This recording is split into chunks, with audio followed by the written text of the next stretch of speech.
Magandang araw po sa inyo lahat. Welcome po dito sa aking channel. Dito sa Your Faith is Your Key. Maraming salamat po sa lahat ng mga bumibisita dito bago ang lahat. Ako nga pala ang inyong tagapagtalakay, si Mr. Wisdom. At sana po may matutunan kayo sa talakayan natin ito, mga ka-wisdom. Tatalakayin pala natin ang mga bagay-bagay tungkol sa paniniwala nating mga Katoliko. So, simulan na natin ang talakayan. So, ang tatalakayin natin ngayon mga ka-wisdom, ito ay tungkol sa Eucharistic Miracle.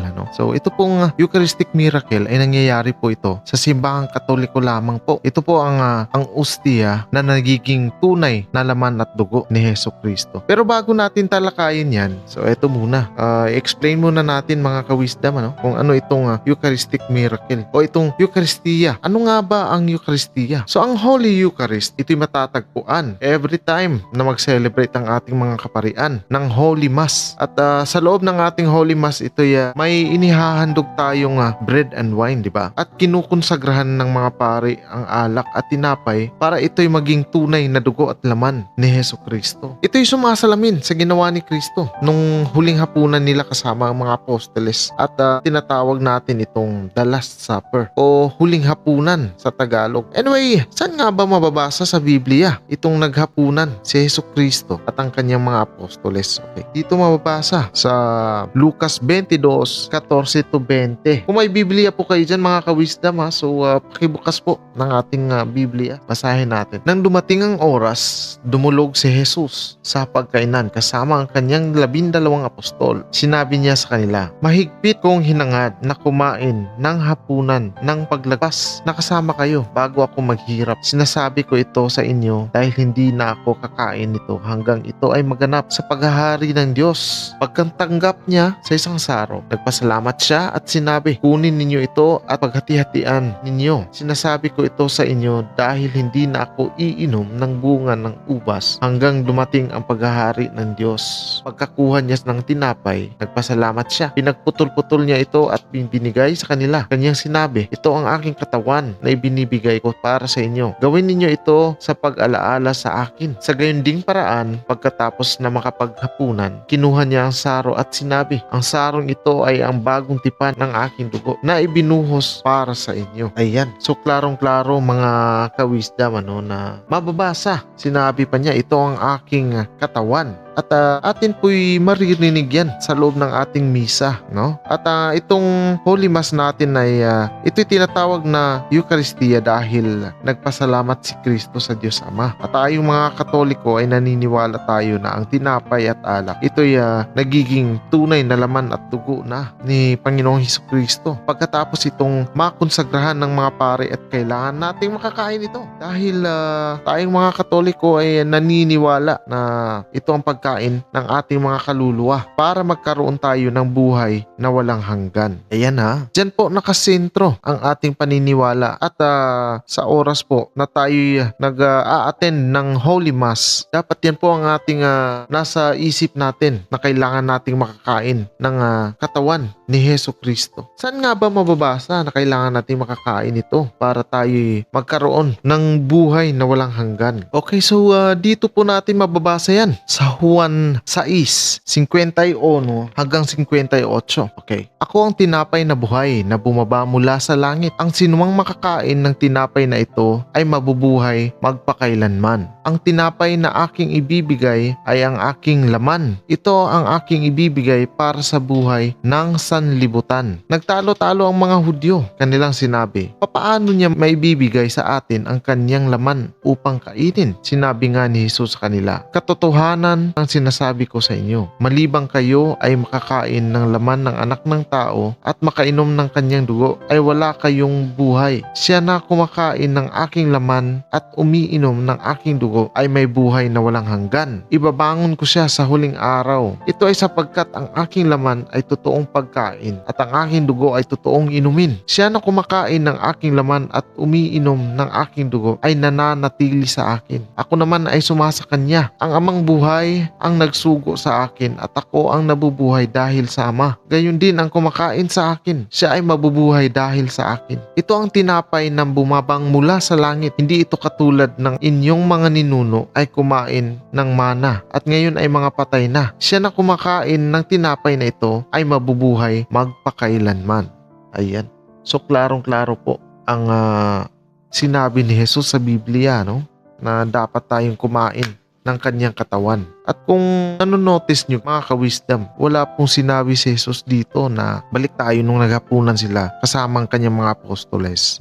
Sinabi niya, ito ay simbolo lamang ng aking katawan. Kundi sinabi niya talagang ito ang aking katawan at dugo, diba? At sinabi pa niya doon na gawin nyo ito sa pag-alaala sa akin. So ang simbahang Katoliko po ay may Holy Mass. Araw-araw po yan hanggat may nagsisimba sa ating inang simbahan. Dahil araw-araw po natin inaalala si Jesucristo. Lalo na sa mga nagsisimba araw-araw. So araw-araw din po siyang nakakakain ng katawan ni Jesucristo. Ito po mga ka-wisdom pag tayo tumatanggap ng katawan ni Jesus, tingnan muna natin pagkatapos nating makain, kunyari ginagamit natin ang ating mga kamay para sa pagtanggap ng ostiya. Pagkatapos nating kinain ng ostiya, tingnan natin yung ating mga kamay, mga ka-wisdom. Kung may mga maliliit-liit na parte ba ng ostiya na andun pa rin sa ating kamay, huwag naman nating ipagpag.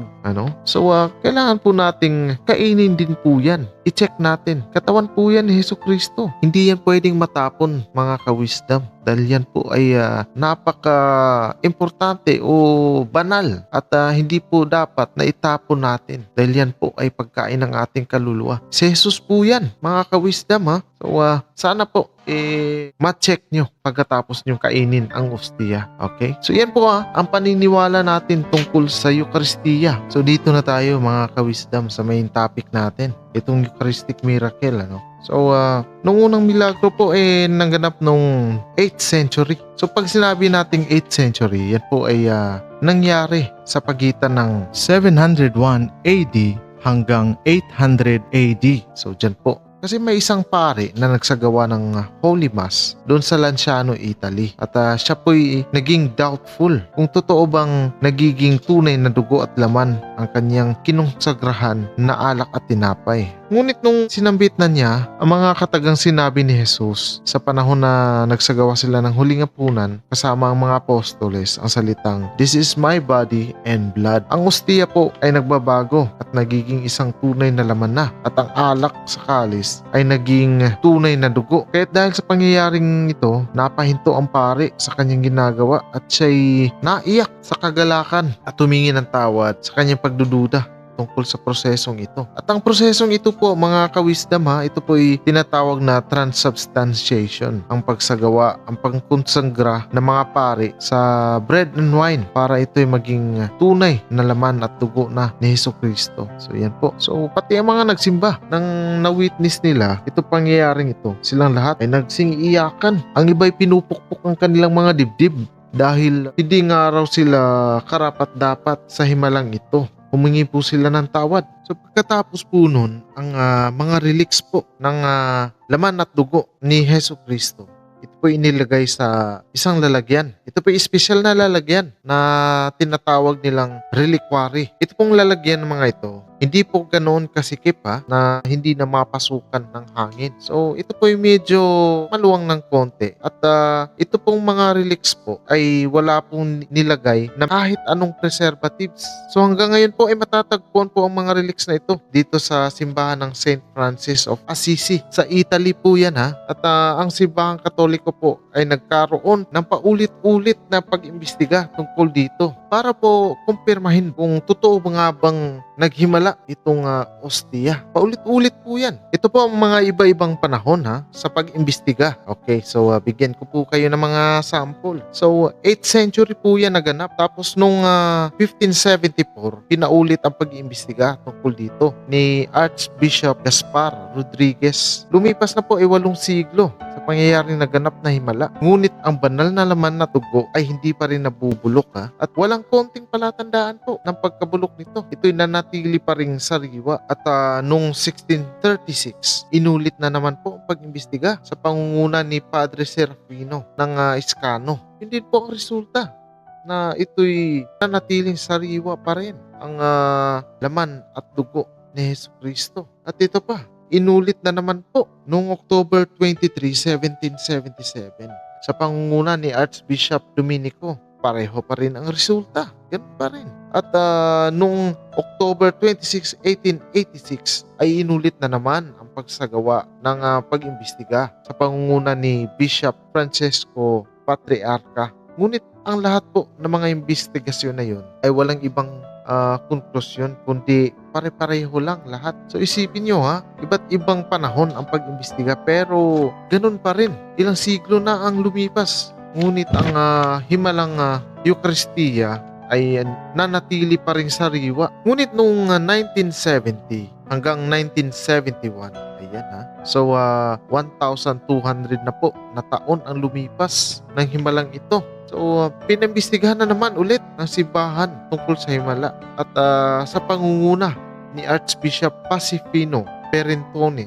At ito ang provincial minister ng Franciscan Order ng Abruzzo. Isinagawa nila ang mahaba-habang investigasyon para po alamin ang tunay na katangian ng banal na laman at dugo. So, kumuha sila ng scientific test at isinagawa ito ni Dr. Eduardo Linoli. So siya po ay isang profesor ng anatomy at pathological histology, ang pinakapinunong doktor sa lahat ng ospital ng Arezzo. Sa kanyang pag-aaral ng mga relics, kinumpirma niya na ito'y tunay na laman, tunay na dugo talaga. So, ang nakakamangha pa, ang mga ito'y galing sa laman ng puso. Ayan. So, hindi lang po ito'y laman ng na parte ng katawan, kamay, ganyan lang. Hindi po, kundi ito po'y galing sa laman ng puso. At sa pagsasaliksik nilang ito, nalaman nila na ang blood type ng dugo na nagmamay-ari nito ay type AB positive. At ang napakalaking misteryo pa sa pagsasaliksik nila ay ang pagkumpirma nila na ang mga ito ay nananatiling buhay at presko kahit na 1,200 na mga taon ang lumipas. At ito'y parang kakabago pa lang nakuha sa isang tao sa mga sandaling yon. At wala itong nakita na nilagay na kahit anong pampreserba. Ayan, talagang napakalaking himala po ito Naulit na naman ang pagmimilagro noong September 1996 sa Buenos Aires, Argentina na bansa. At ganoon din ang nangyari ang ostia po ay nagkukulay dugo at sa pagsasaliksik ng mga eksperto, ito'y tunay na dugo at laman din ng tao na galing sa laman ng puso. So, ibang panahon na naman to mga ka-wisdom. At isa pang milagro na ulit na naman ang Eucharistic miracle noong October 2006. Ayan, sa lugar ng Textla, Mexico, nang nagsagawa ang pari ng banal na misa, nakita itong parang naiiyak. Ito'y dahil pala ang ostia ay nagkukulay dugo. Habang siya ay nag-distribute sa mga nagsisimba, ang ostia po nagiging kulay dugo. Ito'y ginawa na naman ng pag-iimbestiga ng mga eksperto. At ang resulta ay ganun pa rin, no? Ito'y kinumpirma na ito'y isang tunay na laman at dugo ng tao. Ito'y blood type AB na naman.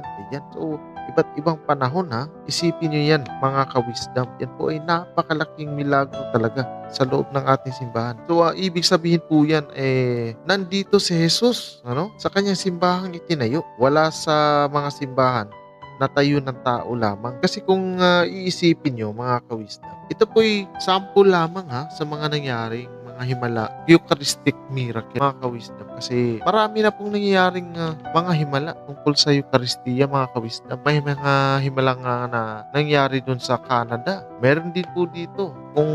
Ewan ko kung alam nyo, na may nangyari din dito sa Pilipinas. At ang lahat ng mga himalang yun, mga ka-wisdom, talagang kinumpirma ng mga scientifico na ang lahat ng mga himalang yun ay isa lamang po ang nagmamay-ari ng laman ng puso. At ito'y nagtataglay po ng blood type AB positive. So yan pala ang ng dugo ng Panginoong Hesukristo natin, AB positive. So kahit hanggang ngayon po, wala pong eksplanasyon ng mga scientifico po niyan dahil yan po ay napakalaking himala. Kaya nga siguro ang dami-dami mga scientists na nagiging Katoliko po. Isipin nyo yan ilang taon na nakalipas? 8th century. Tsaka I'm sure mga ka-wisdom, pag may mangyayaring panibagong himala na naman ganyan, pareho pa rin ang resulta pag ginawa ng pag-imbestiga yan. Dahil sa Jesus po ay nangako kanyang simbahan sa kanyang mga alagad dito po sa Mateo 28:20. Ito po ang sinabi ni Jesus sa kanyang mga alagad. Turuan ninyo sila na ganapin ang lahat ng mga bagay na aking iniutos sa inyo. At narito, ako ay kasama ninyo sa lahat ng mga araw hanggang sa katapusan ng kapanahunang ito. Siya nawa. Ayan. So, iniutos ni Jesus at siya'y nangako na kasama siya ng kanyang mga alagad hanggang sa huling panahon. Si Jesus po ay nandito sa simbahang Katoliko dahil ito pong simbahang Katoliko, ito po ang nag-iisang tatag niya noong 33 AD. So, kaya po may himalang mga nangyayari dito na wala sa ibang mga sekta. Ayan. So, yun po mga ka-wisdom Sana'y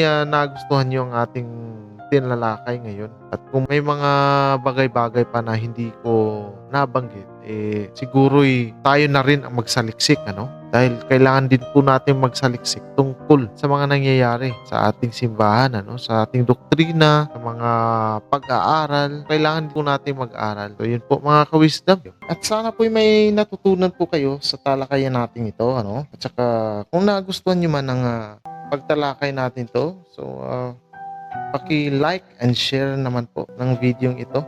At paki-click na rin po ang bell button para po ma-inspire din naman tayo na magpatuloy sa ating gawaing ganito. And mga ka-wisdom, salamat. Hanggang dito umabot tayo. Mr. Wisdom was signing off. Salamat po.